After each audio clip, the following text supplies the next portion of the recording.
Հարսնաքար ռեստորանում թիկնապահների կողմից ծեծի ենթարկված երկու ռազմական բժիշկներից բացի հիվանդանոց է տեղափոխվել նաև երրորդ ուժածը՝ բժիշկ Գարիկ Սողոմոնյանը։ Ծեծկրտուկից հետո Սողոմոնյանը գնացել էր տուն, սակայն ժամեր անց վիճակը վատացել է եւ նրան տեղափոխել են հիվանդանոց։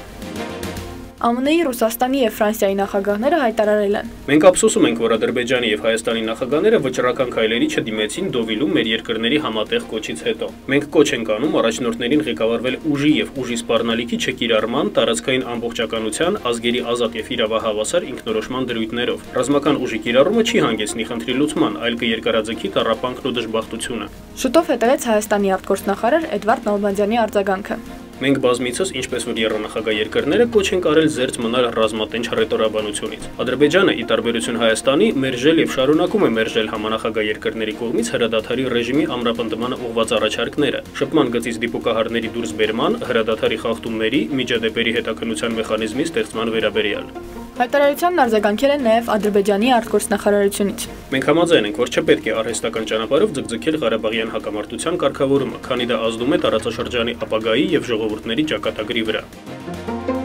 Հունիսի 21-ից 24-ը գրքի մայրաքաղաք Երևանում երրորդ անգամ կանցկացվի ամենամյա բացօթյա ընթերցանության փառատոնը, որի նախաձեռնողն ու իրականացնողը ֆլեշմոբ դիվիզիան է։ Փառատոնի նպատակն է միավորել երիտասարդությանը, վերացնել հասարակական վայրերում ընթերցելու բարդույթը, ամրապնդել սերը գրքի հանդեպ։ Նախաձեռնությունը կմեկնարկի Կաֆեսճան քանդակների պարտեզում։ Կկազմակերպվի նաև «Նվիրիր գիրք» ակցիա, ցանկացողները գրքեր կնվիրեն գրադարաններին։ Microsoft ընկերությունը ներկայացրել է իր սեփական արտադրության պլանշետային համակարգիչ Surface-ը։ Surface-ի օրինակն աշխատում է Microsoft-ի նախագծած Windows RT օպերացիոն համակարգով եւ կշռում է 680 գրամ։ Պլանշետին միացած է հատուկ շարժական ստեղնաշար։ Apple-ի iPad պլանշետի ապագա մրցակիցը վաճառքի է դուրս գալու 2012-ի աշնանը Windows 8 օպերացիոն համակարգի հետ միասին։